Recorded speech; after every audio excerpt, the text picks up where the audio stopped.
ನಮಸ್ಕಾರ ರೈತ ಬಾಂಧವರೇ, ನಾನು ಅಭಿಷೇಕ್ ನರೋಟೆ. ದಿನಾಂಕ 24/8/2026 ಸೋಮವಾರದ ಕೃಷಿ ಪಂಚಾಂಗ ಅಥವಾ ಬೆಳೆ ಪಂಚಾಂಗ. ಇವೆಲ್ಲವೂ ಗ್ರಹಗಳು ಮತ್ತು ರಾಶಿ ನಕ್ಷತ್ರಗಳ ಚಲನವಲನ ನೋಡಿಕೊಂಡು ಕೃಷಿ ಕಾರ್ಯ ಮಾಡುವುದು. ಸೋಮವಾರ ಪರಾಭವ ನಾಮ ಸಂವತ್ಸರ 24 ಆಗಸ್ಟ್ ತಿಂಗಳ ಶ್ರಾವಣ ಮಾಸದ ಕೃಷಿ ಪಂಚಾಂಗ ನೋಡೋಣ. ಚಂದ್ರ ಮಕರ ರಾಶಿಯಲ್ಲಿ, ಸೂರ್ಯ ಸಿಂಹ ರಾಶಿಯಲ್ಲಿ, ದಿನದ ನಕ್ಷತ್ರ ಪೂರ್ವಾಷಾಢ ನಕ್ಷತ್ರವಿದ್ದಾಗ ಏನು ಕೃಷಿ ಕಾರ್ಯ ಮಾಡಬೇಕಂತ ತಿಳಿದುಕೊಳ್ಳೋಣ.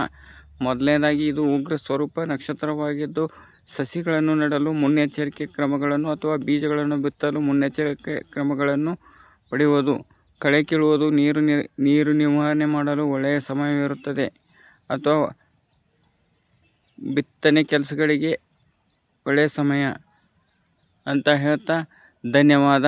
ದಿನದ ನಕ್ಷತ್ರ ಅಥವಾ ದಿನದ ಕೃಷಿ ಪಂಚಾಂಗಕ್ಕಾಗಿ ನಮ್ಮ ಪೇಜನ್ನು ಫಾಲೋ ಮಾಡಿ. ಧನ್ಯವಾದ.